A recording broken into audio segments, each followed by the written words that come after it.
बिस्मिल्लाहिर्रहमानिर्रहीम। प्रोग्राम ज़ंजीर अदल के साथ मैं हूं शादाब रियाज़ और आज नाज़रीन हम बात करेंगे प्रोग्राम में तीन इश्यूज़ के ऊपर, तीन बड़ी ख़बरों के ऊपर। चौधरी परवेज़ इलाही जो कि साबिक वज़ीर आला पंजाब है, उनकी गिरफ़्तारी तो हो गई, रिहाई एक मुअम्मा बनी रही।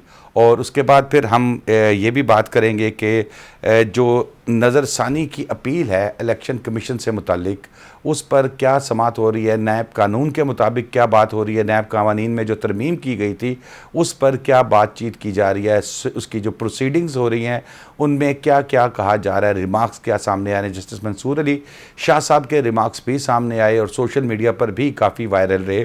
तो सबसे पहले हम बात करते हैं साबिक स्पीकर, साबिक वज़ीर आला पंजाब चौधरी परवेज़ इलाही जो है उनकी गिरफ़्तारी और रिहाई से मुतालिक। नैब ने उनको गिरफ़्तार किया था और जब नैब ने उनको गिरफ़्तार किया तो उनकी रिहाई को गैर कानूनी करार देने के लिए उनकी टीम ने लाहौर हाई कोर्ट से रुजू किया। जस्टिस अमजद रफ़ीक साहब जो बड़े मोतबर और बड़े धीमे जज हैं, उन्होंने बड़े तरीके से, बड़े हौसले से इसकी समाअत की। नैब से बार बार कहा जाता रहा कि चौधरी परवेज़ इलाही साहब को पेश करें, लेकिन हीले बहाने बनाए जाते रहे, उनको पेश नहीं किया जा रहा था, जिसके बाद फाजिल अदालत को ये कहना पड़ा, ये इंदिया देना पड़ा कि अगर परवेज़ इलाही साहब को पेश ना किया गया तो नैब अफसरान के वारंट गिरफ़्तारी भी जारी किए जा सकते हैं। फैज़, लाहौर हाई कोर्ट या कोई भी हाई कोर्ट हो, आपको पता है ना था कि हाई कोर्ट का दिया हुआ हुक्म बहुत बड़ी वैल्यू रखता था, लेकिन अब कुछ अरसे से देखने में आ रहा है कि कोशिश की जाती है कि हाई कोर्ट के आम आदमी की मैं बात नहीं कर रहा, मैं ताकतवर जो इदारे हैं जैसे नैब है या हुकूमतें हैं, कोशिश की जाती है कि किसी तरीके से टाल दिया जाए, उसको ना किया जाए। लेकिन ये भी पता है कि अल्टीमेटली हाई कोर्ट ने तो अपना हुक्म अमल दरामद करवाना ही है। जस्टिस रफ़ीक साहब जो हैं, अमजद रफ़ीक साहब जो हैं, वो जैसे मैंने पहले भी बताया में भी कहा कि उन्होंने बड़े तहम्मुल से केस को सुना और बड़े तहम्मुल से परवेज़ इलाही साहब जो है वो पेश किए गए उनकी अदालत में। देखें, ये बड़ा एक अनफॉर्चुनेट तरीका है जो अब वफाकी हुकूमत और हुकूमती अदारों ने अपना लिया है कि हाई कोर्ट एक ऑर्डर करती है और उसको फ्लाउट करने की पूरी कोशिश होती है कि कहीं ना कहीं ऑर्डर की किसी न किसी तरीके से हम ऑर्डर को ना मानें। अब बात यह है कि वैसे तो इस मुल्क में सुप्रीम कोर्ट ऑफ पाकिस्तान के भी अब ऑर्डर जो हैं वो मुश्किल ही माने जाते हैं, लेकिन फिर भी हाई कोर्ट की हद तक जब हाई कोर्ट ने एक ऑर्डर कर दिया कि प्रोड्यूस किया जाए अदालत के सामने, तो ये इस तरह के बहानेबाजियाँ जो हैं ये बड़ी गैर मुनासिब हैं। और मेरी नज़र में जस्टिस अमजद रफ़ीक साहब ने बिल्कुल एक अच्छा कदम उठाया जब उन्होंने ये बावर करा दिया नैब के जो प्रोसिक्यूटर थे उनको कि अगर तो परवेज़ इलाही साहब को नहीं प्रोड्यूस किया जाता अदालत में तो फिर डीजी नैब की वारंट जारी किए जाएंगे और फिर डीजी नैब के ऊपर कार्रवाई होगी। तो देखें, जितने भी बहाने थे उनके नैब के, वो इस बात के बाद सारे बहाने ख़त्म हो गए। अगर तो कोई असल वैलिड रीज़न था तो इस बहाने के बाद भी नैब को चाहिए था कि वो कहते कि नहीं जी हम नहीं करवा सकते, आप अगर कोई वारंट या कोई चीज़ करते हैं तो डीजी साहब आके आपको खुद आपको असिस्ट कर देंगे इस मामले में। लेकिन उस जैसी ये बात की गई जस्टिस अमजद रफ़ीक साहब की जानिब से, तो उसके बाद तो नैब के सारे बहाने ख़त्म हो गए और परवेज़ इलाही साहब को अदालत में पेश कर दिया। और देखें, आपकी बात बिल्कुल दुरुस्त है कि इस तरह हाई कोर्ट को जस्टिस अमजद रफ़ीक साहब एक बड़े काबिल और बड़े जस्ट जो हैं वो जज हैं, उनके ऊपर इस तरह इनके ऑर्डर्स को फ्लाउट करना और अदालत को बिल्कुल ऐसे बावर करवाना जैसे कि उनके ऑर्डर्स की कोई मानी नहीं रखते उनके ऑर्डर्स। अच्छा, उसके बाद फिर ये बात की कोशिश की जाती रही कि किसी तरीके से एब्सोल्युटली। और फिर देखें ना, वही बात है कि अगर तो आपके टालने का जो मकसद या टालने की जो वजह थी वो वैलिड थी तो जस्टिस साहब की धमकी के बाद फिर आपको नहीं फिर भी पेश कराना चाहिए था ना। फिर क्यों भागे भागे नायब जो है वो परवेज़ इलाही साहब को अदालत के अंदर ले आए और उनको प्रोड्यूस कर दिया वहाँ पर। तो ये हमारे हुकूमती अदारे, आपने कहा कि हुकूमत के जो ताकतवर अदारे हैं, देखें हुकूमत के सारे अदारे ही ताकतवर होती हैं, लेकिन उन सारे अदारों को ये चीज़ समझनी चाहिए कि अदालत से ताकतवर कुछ नहीं होता और ये आइनी अदालतें हैं, इसमें हमारे फाजिल जज साहिबान जो भी हैं उन सारों की इज़्ज़त जो है वो हमारे ऊपर वाजिब है और वो इज़्ज़त के मुस्तहिक हैं। तो इस तरह से जो रवैया अपनाया जा रहा है वो रवैया बड़ा गैर मुनासिब है, और मुझे लगता है कि जस्टिस अमजद रफ़ीक साहब ने बड़ी खूबसूरती से इस सारे मामले को वो लेके चले। अच्छा फैज़, इसको बड़े आप ये देखें कि एंड पे जब ऑर्डर भी हो गया कि रिहा कर दिया जाए, फिर उसके बाद ये भी कह दिया कि किसी और केस पे गिरफ्तार नहीं करना। देखिए तो ये सबसे बात पहले मैं ये तो बड़ी इंटरेस्टिंग बात है। इसमें परवेज़ इलाही साहब को दाद दूंगा कि उन्होंने बड़े तहम्मुल से, बड़े पुरसकून तरीके से बर्दाश्त की जेल, जितना भी उनको बंद किया गया, और उन्होंने इंतज़ार किया कि अदालत से जो है वो उनको रिलीफ मिलेगा, और अदालत के ऊपर उनका एतमाद था एक। देखिए पहली जो आपने एक बात की, ये बड़ी एक इंटरेस्टिंग बात है, शायद पहले भी हमारी इसमें हुई थी कि जो जज साहब ने रिहा करने के बाद कहा कि किसी और मुकदमे में भी इनकी गिरफ्तारी जो है वो ना डाली जाए। और मैं देख रहा था शदाबी, आप भी क्योंकि नज़र अदालतों के ऊपर आपकी होती है माशाल्लाह, तकरीबन मुझे लगता है 1-1.5 वकील तो आप भी हो गई हैं इतने साल कवर करके। ये बड़ी इंटरेस्टिंग बात है कि हर दफ़ा कोई नई हुकूमत आती है तो हमारी अदालतों के अंदर नई जूरिस्प्रूडेंस जो है वो बनानी पड़ती है, क्योंकि एक बिल्कुल ही एक इंजीन्यूटी के साथ नए तरीके निकाले जाते हैं जो मुखालिफ सियासतदान हैं उनको अजियत देने के लिए या उनको बंद करने के लिए। अब जब इमरान खान साहब की हुकूमत थी तो शदाबी आपको याद होगा कि नैब की जूरिस्प्रूडेंस शायद नैब की तारीख़ में इतनी नहीं बनी जितनी उन 3 सालों के अंदर बन गई। फिर इमरान खान साहब को हटाया गया तो उसके बाद जब अब तक ये सारा मामला चल रहा है, उसके अंदर आप देखें कि ओमनी बस बेल की जिस तरह ऑर्डर्स हुए हैं और जो जूरिस्प्रूडेंस ले डाउन हो रही है वो आज से पहले नहीं की गई। और हमेशा अदालतों की जो जूरिस्प्रूडेंस है वो रिएक्शनरी जूरिस्प्रूडेंस होती है कि जिस तरह मामलात सरकार चलाती है अदालत उस हिसाब से जूरिस्प्रूडेंस जो है वो अदालत की इवॉल्व करती है। अब ये ऑर्डर जो है ये अभी जब सुनाया गया कि आप इनको रिहा भी करें और किसी और मुकदमे में भी इनको गिरफ्तार ना करें, या अगर 8 से 30 साल पहले ऑर्डर होता तो पूरा पाकिस्तान सहम जाता कि इतना बड़ा ऑर्डर हो गया है। लेकिन अब हमें ये मामूल का ऑर्डर लगता है, और उसकी वजह ये है कि अदालतों को अब समझ आ गई है कि हमारी जो सरकार है, जो वफाकी हुकूमत है, जो अच्छा, ये 1970 में जब जुल्फ़िकार अली भुट्टो साहब का दौर था उस वक़्त भी ये मामला चल रहे थे कि मुकदमात पे मुकदमात बना दिए जाते थे, और फिर जैसे ही को बाहर निकल आते थे तो फिर उनको ये मतलब पाकिस्तान में ये रवायत नहीं है। मौलाना अब्दुल सत्तार खान न्याजी के केस के अंदर ये मुझे लगता है शायद पहली दफ़ा या one of the first times जो है वो उनके केस में ये बेल ग्रांट की गई थी। लेकिन मैं यही बात करूँ ना जी कि अगर आप ये 90s में ले जाते ये दौर, या आप 2000s में ले आते या 2010s में ले आते, तो आप देखते कि ये इस तरह के ऑर्डर के बाद पूरे मुल्क में तहलका मचता कि इतना बड़ा और इतना अनयूजुअल ऑर्डर हो गया, और आज ये ऑर्डर हुआ है तो मामूल सी बात लगी।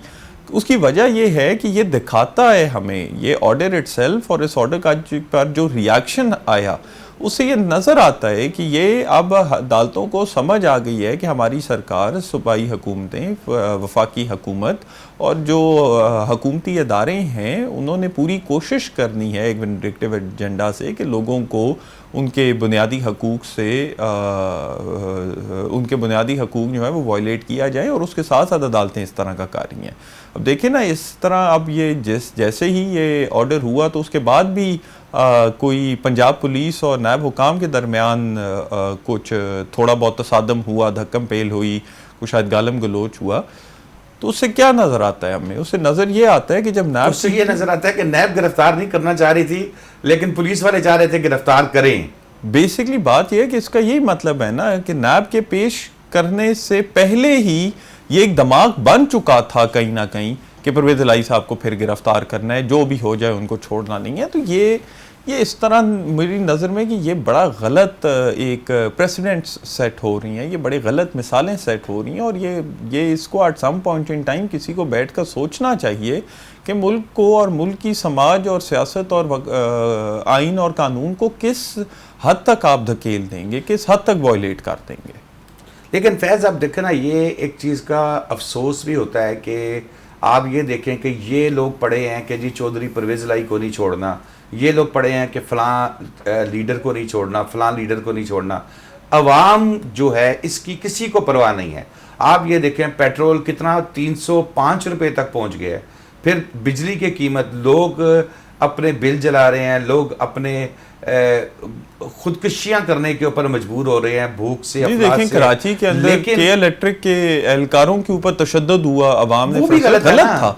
मैं वही बात कर रहा हूँ। देखें ये अवाम के इलेक्ट्रिक के जो नुमाइंदे हैं वो भी बेचारे अवाम ही है ना। देखिए मैं वो कंडोन नहीं कर रहा, मैं यही कह रहा हूँ कि ये एक बड़ा गलत और नामुनासिब बात थी जो हुई, लेकिन बात ये है कि ये हुई और इसकी होने की वजह ये थी कि अवाम इतनी फ्रस्ट्रेटेड बैठी है इस वक्त, अवाम तंग है। हमने ये मैं अगर मैं एक पढ़ रहा था ये खबर, अब इसकी सच्चाई कितनी है ये मुझे नहीं पता, कि कोई पंजाब के ज़िले के आरपीओ ने एक बयान दिया हुआ था किसी न्यूज़ रिपोर्टर को कि मुझे 15 पर मेरी करियर की पहली ऐसी कॉल आई कि 15 पे कॉल आई कि जी मैं यहाँ का रिहायशी हूँ, मैं और मेरे 2 बच्चे घर पे भूखे हैं, हमारी जान निकल रही है, हमें खाना पहुँचा दें। आप मुल्क की आवाम इस लिमिट को अपने पहुंच गई है।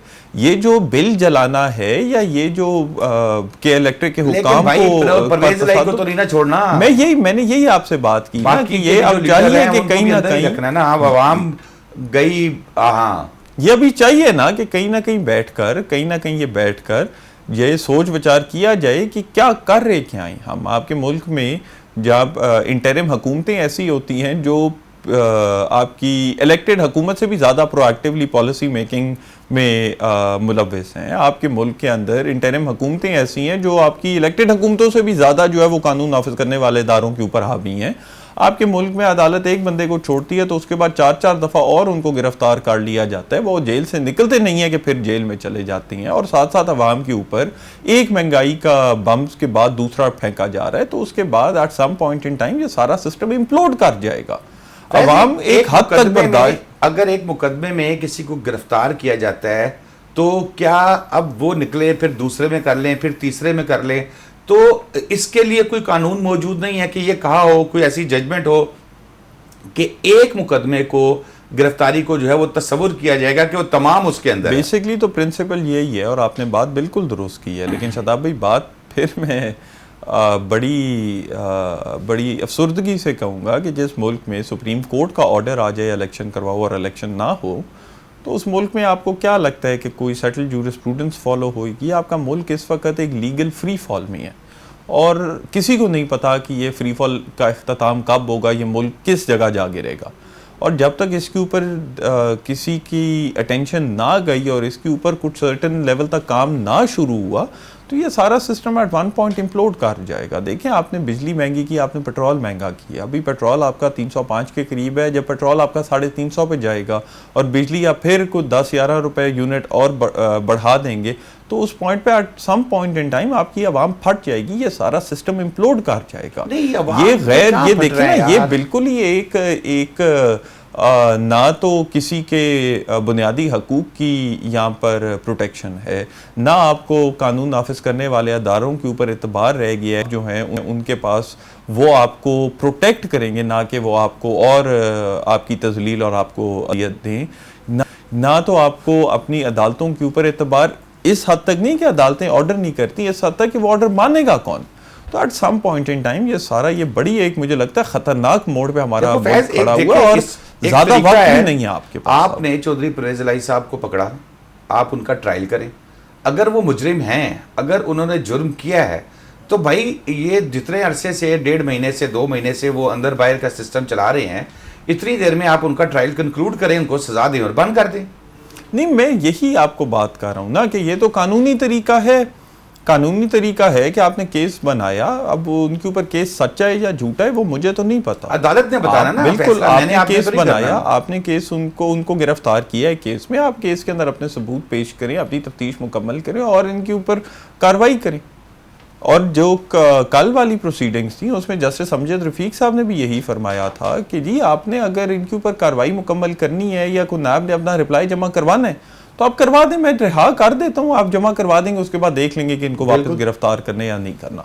तो देखिए, ये फिर यही बात है ना कि अगर आपने बिल्कुल ही एक कानून जो है वो सस्पेंड करके चलना है और ज़ाब्ते जो हैं वो आपने सस्पेंड करके चलने और आपने हर रोज़ एक नया ज़ाब्ता अपने हिसाब का बना लेना है, तो फिर at some point in time ये मैं आपको यही कह रहा हूँ बार बार शादाब भाई कि मुझे नज़र आ रहा है, अल्लाह करे मैं गलत हूँ, हमारी दुआ है कि हमारा मुल्क जो है वो अरूज की तरफ जाए और इस जवाल से निकले जिसमें वो है, लेकिन नज़र ये आ रहा है हालात के मुताबिक कि हमारा मुल्क अनकरीब ये सारा सिस्टम इम्प्लोड कर जाएगा।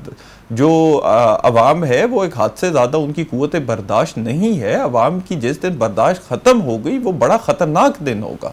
तो ये एक सारे स्टेक होल्डर्स को बैठ कर इसके ऊपर थोड़ा सा सोच विचार करके और एक सोल्यूशन पे पहुंचना चाहिए, एक ग्रैंड कंसेंसस सारे स्टेक होल्डर्स को होना चाहिए। एक रहनुमाई कर दें, साबका दौर में जब चेयरमैन तहरीक इंसाफ की हुकूमत थी यहाँ पर, उस वक़्त भी नैब धड़ाधड़ गिरफ्तारियाँ कर रही थी। खाकान अब्बासी साहब, शहबाज शरीफ साहब, मरियम साहिबा, ख्वाजा साद रफ़ीक साहब, बहुत से लोग, जरदारी साहब, फरियाल तालपुर साहिबा गिरफ्तार। क्या उनकी लीगल टीम इतनी स्ट्रॉन्ग थी कि वो 3-3 महीने 2-2 महीने बाहर नहीं आते थे? इनको क्या ज़रूरत पड़ गई है कि ये परवेज़ इलाही साहब को भी पकड़ते हैं? या तो ये कोई केस नहीं है, या तो इनकी कोई अंडरस्टैंडिंग नहीं है, या ये प्रॉपर वो नहीं कर रहे कि भाई फौरी तौर पे वो बाहर आते। क्या उस वक़्त में और इस वक़्त में क्या फ़र्क नज़र आ रहा है? क्या फ़र्क था जो वो 6-6 महीने 3-3 महीने अंदर रहते थे, ये जाते हैं तो इनके केसेस कितने कमज़ोर होते हैं? इसका जवाब मैं दे देता हूँ, चलें छोड़ने रहने दें, इसका जवाब को गुस्ताखाना ना हो, अगले टॉपिक पे चलते हैं। लेकिन मैं सिर्फ इतनी सी बात इसके जवाब में कर दूंगा कि इस सारे के अंदर अदलिया का बहुत बड़ा रोल है। अब या तो आप ये कह दें कि अगर इस वक्त अदलिया फेयर है, इस वक्त अदलिया बिल्कुल इंसाफ पे चल रही है, तो फिर अदलिया ये माने कि उस टाइम पर अदलिया इंसाफ पर नहीं चल रही थी, नाइंसाफ़ी कर रही थी। और अगर आप कहें कि उस वक्त अदलिया बिल्कुल इंसाफ पे चल रही थी, तो फिर आप ये नहीं कह सकते कि इस वक्त अदलिया इंसाफ पे चल रही है और आप मानेंगे कि अदलिया नाइंसाफ़ी कर रही है। तो देखें, ये मैं यही बार बार कह रहा हूँ कि सारे स्टेक होल्डर्स और उस स्टेक होल्डर्स के अंदर हमारी अदलिया भी आती है। चले ब्रेक लेते हैं, ब्रेक के बाद वापस आएंगे। इलेक्शन की भी एक तारीख दी गई थी 14 मई की कि इलेक्शन उस पर करवाए जाए, उस पर इलेक्शन भी नहीं हुए। फिर आप कहते हैं कि अदालतें कब थी, कैसे थी? ब्रेक के बाद।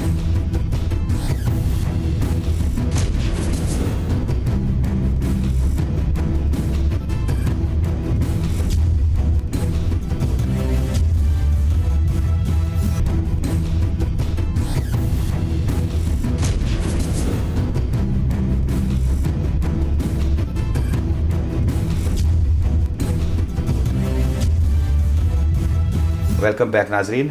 जी फैजुल्ला, ये सुप्रीम कोर्ट में भी मामला चल रहा है, थोड़ा सा वो हमें बता दें, क्या वहाँ पर प्रोसीडिंग हो रही है? 14 मई के इलेक्शन तो भाई नहीं हुए, अब क्या करना है? देखें, अब ये इलेक्शन वाला मामला फिर से एक दफ़ा फंस गया है। ये जो काउंसिल ऑफ कॉमन इंटरेस्ट वाली, ये हल्का बंदियों वाली, ये नेशनल सेंसस वाली, ये सारी जो मसले हैं ये फंस चुका है। और मुझे ज़ाती तौर पर, मैं सिर्फ अपनी एक राय दे रहा हूँ, बड़े बाअदब बाएहतराम तरीके से हमारी सुप्रीम कोर्ट ऑफ पाकिस्तान हमारे लिए बहुत इज़्ज़त की मुस्तहिक है हमारे से। लेकिन बात ये है कि सुप्रीम कोर्ट ऑफ पाकिस्तान के पास अब इतने ज़्यादा प्रॉब्लम्स क्रिएट हो गई, या कठिन in the form of cases, मैं प्रॉब्लम्स केसेस की तरह बात कर रहा हूँ कि सुप्रीम कोर्ट किस को कब देखे। अब आपने इलेक्शन वाली बात है, बिल्कुल बहुत ज़रूरी है और उसका बहुत जल्दी फैसला होना चाहिए, लेकिन फिर मिलिट्री कोर्ट्स का भी एक प्रॉब्लम बीच में है, वो भी बहुत ज़रूरी है, सुप्रीम कोर्ट को देखना चाहिए। फिर प्रैक्टिस एंड प्रोसीजर बिल वाला भी एक केस है, वो भी मौजूद है। फिर ये नैब की तरमीमी ऑर्डिनेंस वाला भी है, वो भी मौजूद है। उसके अंदर भी इंटरेस्टिंग कुछ कमेंट्स आ रहे हैं जिस पे अभी हम बात करते हैं। तो बात ये है कि सुप्रीम कोर्ट ऑफ पाकिस्तान के पास इस वक्त मुझे लगता है इकट्ठे जितने ये आइनी मामलात नेशनल लेवल पे जो हैं वो इकट्ठे हुए हैं। सुप्रीम कोर्ट को चाहिए कि इट शुड आप ज़रा डे टू डे प्रोसीडिंग्स पे आके इन सारों को निपटा ले, क्योंकि अगर इन सारे के सारे केसेस का फ़ैसला हमारे incumbent chief justice of Pakistan अपनी रिटायरमेंट से पहले नहीं करते, तो मुझे डर है कि ये कल को तारीख़ जो है वो उनके पूरे टेन्योर के ऊपर एक सवालिया निशान उठाएगी और कहेगी कि क्यों कर तो रहे हैं ना उन्होंने। वो देखे ना, वो मरियम नवाज साहिबा की बेल का जो मैटर था वो वापस लेने पे निपटा दिया, फिर चीमा का था, फिर इस तरह मुख्तलिफ केसेस थे। लेकिन फिर ये भी था कि इमरान खान साहब की जो केस है वो इस्लामाबाद हाई कोर्ट में पेंडिंग था, लेकिन उन्होंने कहा कि इस्लामाबाद हाई कोर्ट जिस दिन ये केस सुन रही है वही केस मैं सुप्रीम कोर्ट में उसी दिन फिक्स कर रहा हूँ। मतलब इस तरह बात ये है कि चाहिए सुप्रीम कोर्ट को, ये बड़ी देर से, सिर्फ मैं नहीं, इस पाकिस्तान के बहुत ज़्यादा सीनियर सियासतदान, सीनियर पॉलिसी मेकर, सीनियर वकील, ये सारे ये बात कर रहे थे कि जनाब आपको चाहिए, हमारे चीफ जस्टिस साहब को चाहिए था कि जो सुप्रीम कोर्ट के अंदर की ये दरार पड़ी हुई थी, ये दरार को फिक्स करें और ये अंदर की लड़ाइयाँ सुलझाएं, ताकि ये सुप्रीम कोर्ट जो है आगे, अगर सुप्रीम कोर्ट ऑफ पाकिस्तान के अंदर शादाबी ये दरार, ये लड़ाइयाँ ना होती तो आज इतने ज़्यादा मसले इकट्ठे ना हुए होते, ये मसले निपटा चुकी होती सुप्रीम कोर्ट। तो बात ये है कि इलेक्शन का जहाँ तक है ना, फिर 14 मई को इलेक्शन नहीं हुआ, अब क्या करें? 14 मई इंतज़ार, दुआ, अगली 14 मई का मैं इंतज़ार करें, दुआ करें और को नफल अदा करें, यही हो सकता है। क्योंकि देखें अब फरवरी से, मेरी नज़र में इलेक्शन जो है वो फरवरी से आगे तो नहीं जा सकता। नहीं, मुझे पहले इसका बताएं ना, ये जो 14 मई को नहीं कराए, क्या कंटेम्प्ट ऑफ कोर्ट दायर करें, क्या करें, किस तरीके से? नहीं, कंटेम्प्ट ऑफ कोर्ट किसके खिलाफ? सॉरी एक मिनट, कंटेम्प्ट ऑफ कोर्ट आप किसके खिलाफ? वो रिवर्स नहीं हुआ, वो सुप्रीम कोर्ट का ऑर्डर अपनी जगह स्टैंड करता है, इलेक्शन भी नहीं हुए, 14 मई को हम आप कंटेम्प्ट किसके खिलाफ फाइल करेंगे, ये आप बताएंगे? नहीं, मैं आपने कहा कंटेम्प्ट, मैं वैसे ही आपसे पूछा कि आपकी नजर में कंटेम्प्ट मेरे ख्याल में तो उस वक्त की चीफ इलेक्शन कमिश्नर, सदर पाकिस्तान के खिलाफ, चीफ इलेक्शन कमिश्नर के खिलाफ हो नहीं सकता, क्योंकि वो कहेंगे जी मेरे पास पैसे और बंदे ही नहीं थे, मैं किस तरह करवाता, मुझे तो पैसे और बंदे ना होने की बात से रोक दिया। सदर पाकिस्तान के ऊपर आप क्यों करवाएंगे? कि वो आईनी सदर है, वो आईनी तो सदर पाकिस्तान का इसमें पूरे तो पाकिस्तान के सुप्रीम कोर्ट की हद तक यही था ना कि डेट अनाउंस करेंगे, उसके अलावा तो उनका इसमें कोई ज्यादा लेन देन नहीं था। उसके बाद आगे देखिए, इसमें तो सिंपल सी चीज है मेरा भाई कि कल को कोई और भी ऑर्डर होगा, सुप्रीम कोर्ट होगी, हम भी जाके कह देंगे भी पैसे नहीं है, वो कहेंगे इतना जुर्माना है, हम कहेंगे हमारे पास पैसे नहीं है, वो कहेंगे ये करो, हम कहेंगे हमारे पास बंदे नहीं है। देखिए मैं यही आपसे, सुप्रीम कोर्ट का ऑर्डर मानना पड़ता है, बिल्कुल, और मानना चाहिए, सुप्रीम कोर्ट मानना चाहिए। मैं तो पहले दिन से बात करूं कि सुप्रीम कोर्ट का ऑर्डर वायलेट करना है, या for that matter supreme court क्यों, ये एक मैजिस्ट्रेट का भी ऑर्डर जो है वो वायलेट करने की इजाजत 14 मई को आपके पास पैसे नहीं थे, आपके पास फोर्सेस नहीं थी, आपके पास सिक्योरिटी नहीं थी, इट्स ओके, क्या आपने सुप्रीम कोर्ट को बताया और सुप्रीम कोर्ट ने कहा हाँ अच्छा नहीं है, चलो कोई नहीं, हम अपना केस, अपना वो ऑर्डर रिवर्स करते हैं? कोई ऐसी बात हुई? नहीं हुई, नहीं, ऑर्डर तो वहां स्टैंड करते हैं। आप ये देखें ना कि उसके बाद सुप्रीम कोर्ट ने भी कुछ नहीं किया। देखिए ये बड़ी जरूरी बात है शादाब भाई, ये बड़ी एक इंपॉर्टेंट पॉइंट है। सुप्रीम कोर्ट ने क्या उसके बाद कुछ किया? Supreme court on its own वोलेशन जो है वो बिल्कुल सुओ मोटो पे उठा सकती है कंटेम्प्ट, क्यों नहीं उठाई? अच्छा अब ये समझो, सिर्फ एक मिनट, सिर्फ मैं सिर्फ ये मेरा पॉइंट जो है ये बड़ा एक बारीकी का पॉइंट है, सुप्रीम कोर्ट ने कंटेम्प्ट क्यों नहीं उठाई? सुप्रीम कोर्ट ने उस वक्त के वजीर आजम और काबीना के मेंबरान जो हैं उनको क्यों नहीं उठाया? सुप्रीम कोर्ट ने अगर इतनी वॉयलेशन थी और सुप्रीम कोर्ट को कोई बात इसमें गलत लगी थी कि हमारा ऑर्डर वॉयलेट हुआ है, सुप्रीम कोर्ट ने पूरी की पूरी पार्लियामान को कंटेम्प्ट में क्यों नहीं बुलाया? क्या वजह थी? देखिए ना, या तो सुप्रीम कोर्ट फिर हमें ये कहे कि जी हमें कोई चीज़ गलत नजर नहीं आई, या फिर सुप्रीम कोर्ट ये कहे कि जी मेरे से हुआ नहीं। यही दो चीज़ें हो सकती हैं ना, तीसरी चीज़ तो पॉसिबल नहीं है, there is no other explanation. या सुप्रीम कोर्ट कहेगी कि जनाब ये जो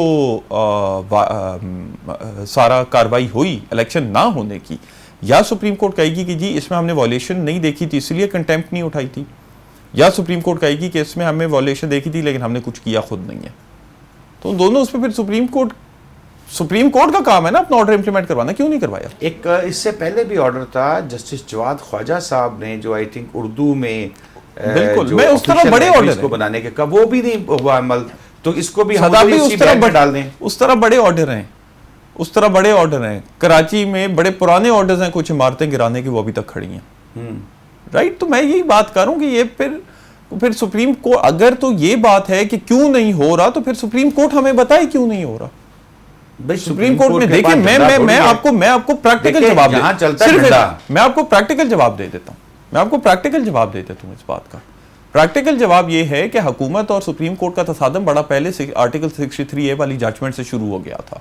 वो जब जजमेंट दी गई थी तो आधे मुल्क की जो तजिया निगार हैं, या आधे से भी ज़्यादा, उन्होंने शोर ये मचाया था कि आप आ रहे हैं सियासत के कटहरे में, ना आए, इससे दूर रहें, आप ना करें, आप रीड इनटू द कॉन्स्टिट्यूशन कर रहे हैं, आपने आर्टिकल 63A में रीड इनटू कर दिया कि जी ये चीज लिखी नहीं हुई, लेकिन हम फिर भी इसमें पाड़े ऐसे हैं जैसे लिखी हुई है, ठीक हो गया।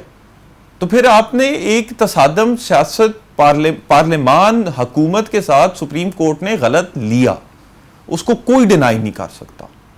फिर हुकूमत मोड़ के कहेगी जी अब रीड इनटू द कॉन्स्टिट्यूशन करें कि इलेक्शन भी आगे हो सकते हैं, तो आपके पास क्या जवाब होगा कहने का कि नहीं है। आप मेरा पॉइंट समझे कि ये तसादम था। इलेक्शन क्यों नहीं हुए? क्योंकि हुकूमत और पार्लियामान ने तहैया कर लिया था कि हम नहीं करवाएंगे, नहीं हो इलेक्शन। अच्छा, अब आप कह रहे हैं सुप्रीम कोर्ट के पास, सॉरी, आप कह रहे हैं सुप्रीम कोर्ट के पास यहां डंडा चलता है, सुप्रीम कोर्ट के पास डंडा नहीं था। सुप्रीम कोर्ट पहले कंटेम्प्ट में पाकिस्तान के वजीर आज़म नहीं फारिग कर चुकी? क्यों नहीं किए? मिनिस्टर क्यों नहीं किए? काबीना क्यों नहीं की? भाई इस तरह तो नहीं होता ना, इस तरह तो नहीं होता। ब्लेम एक साइड पे करना बड़ा आसान है, होलिस्टिक अप्रोच लें। सुप्रीम कोर्ट, पाकिस्तान का सारा जो क्राइसिस इस वक्त है, सियासी, समाजी और मईशत का, मैं आपको कह रहा हूं मेरे ओपिनियन के अंदर उसमें सुप्रीम कोर्ट ऑफ पाकिस्तान का बहुत बड़ा रोल है। यह शुरू ही तब हुआ था जब आर्टिकल 63A वाली जजमेंट आई थी।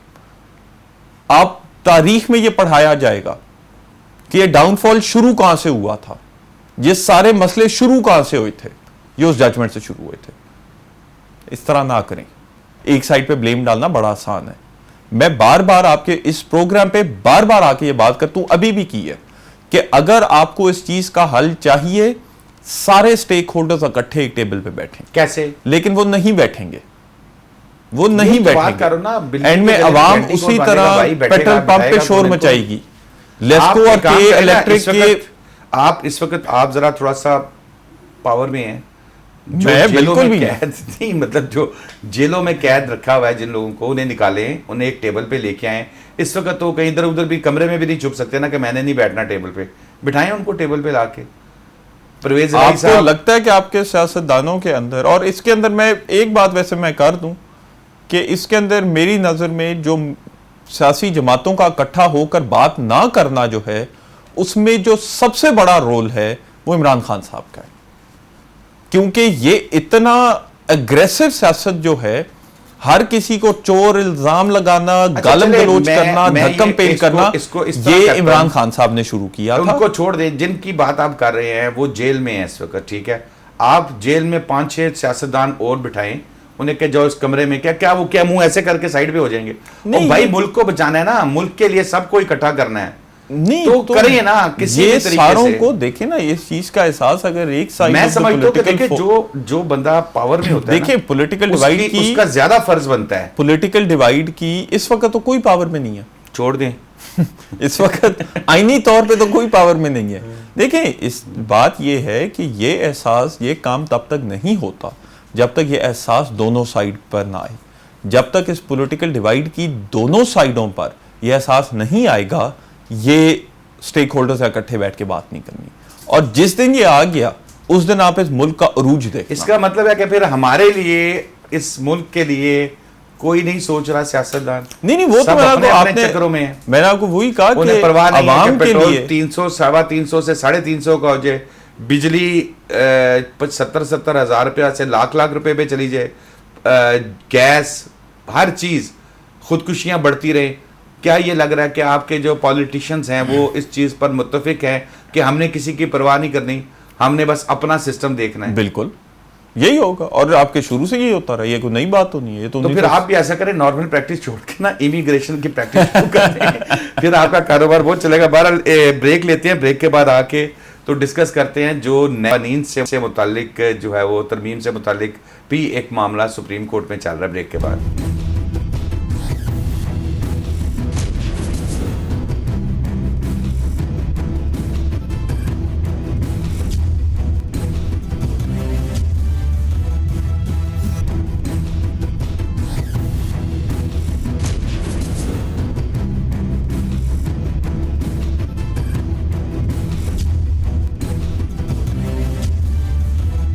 वेलकम बैक नाज़रीन जी। फैज, नैब कानून में तरमीम के मामला भी सुप्रीम कोर्ट में चल रहा है, क्या उस पर? देखिए, उसमें जो कल खबर चली, बड़ा एक इंटरेस्टिंग कमेंट था जस्टिस मंसूर अली शाह साहब का कि आपने अगर ये कानून इतना गलत था तो आपने पार्लियामान के अंदर इसको अपोज क्यों नहीं किया।